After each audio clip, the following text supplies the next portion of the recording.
नमस्कार मंडळी, तुमचं आजच्या ब्लॉगमध्ये स्वागत आहे आणि तुमचा आजचा दिवस खूप छान जाऊ दे. आज ब्लॉगची सुरुवात थोडीशी लेट करतो आहे तर हल्ली बरेच दिवस व्लॉग येत नव्हते कारण थोडंसं काम करत होतं, त्याच्यामुळे ब्लॉग डेली टाकायला जमत नव्हते. पण आतापासून ब्लॉग्स डेली येतील. आणि हे बघा काहीसं असं वातावरण आहे समोरचं. हे बघा बरं, जिंदाबाद.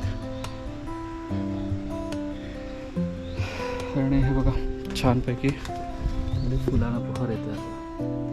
तेरडा आहे, मस्त फुलला आहे बघा.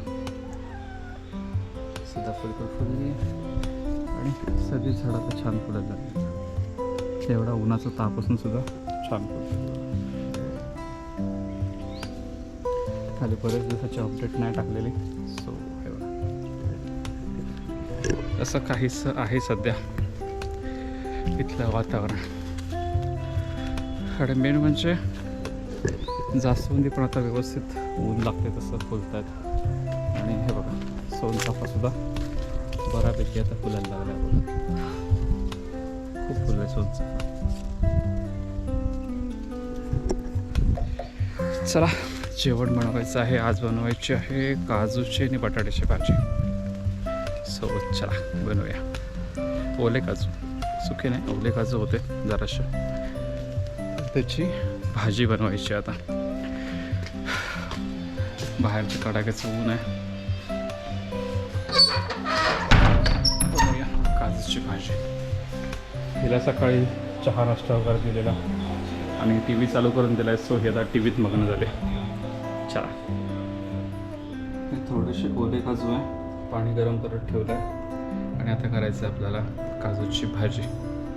आणि या दुपारच्या वेळेत ना इथनं बरोबर डोक्यावर ऊन येतं. चला करूया आता काजूची भाजी बटाटे घालून. पाणी गरम केलेलं आणि गरम पाण्यात थोडेसे काजू ठेवलेले, त्याच्यामुळे पटकन सालं निघून जातात. पटकन निघतात. ती बघा अशी काढली तरी लगेच निघणार, लगेच निघून जातात सालं. जस्ट असं ओढून काढलं तरी सहज निघालं साल. त्याच्यामुळे मग बरं पडतं का साफ करायला. असं चाललेलं आहे सध्या. आता सगळे पहिलं तर काजू साफ करून घेतो, नंतर भाजी तयार करून. चला इथे डाळ फोडणीला घातली ठेवले.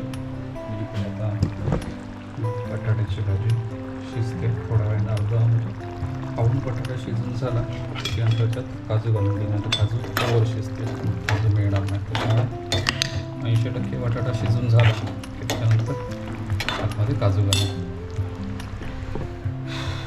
आणि गरजेने हा बेकार जरा. चला कोथिंबीर आपण घेऊ घालण्यासाठी.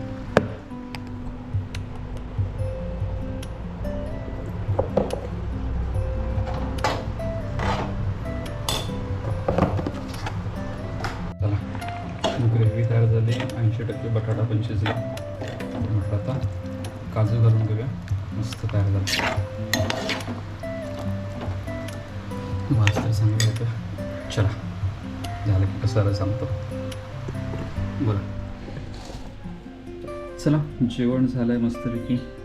काजूची भाजी आणि डाळ भात आणि सोबतीला थोडंसं ताक. कारण गरमी खूप आहे तर ताकाची गरज भरपूर आहे, त्याच्यामुळे ताक. सो चला जेवण घेऊया, सांगतो कसं आलं ते.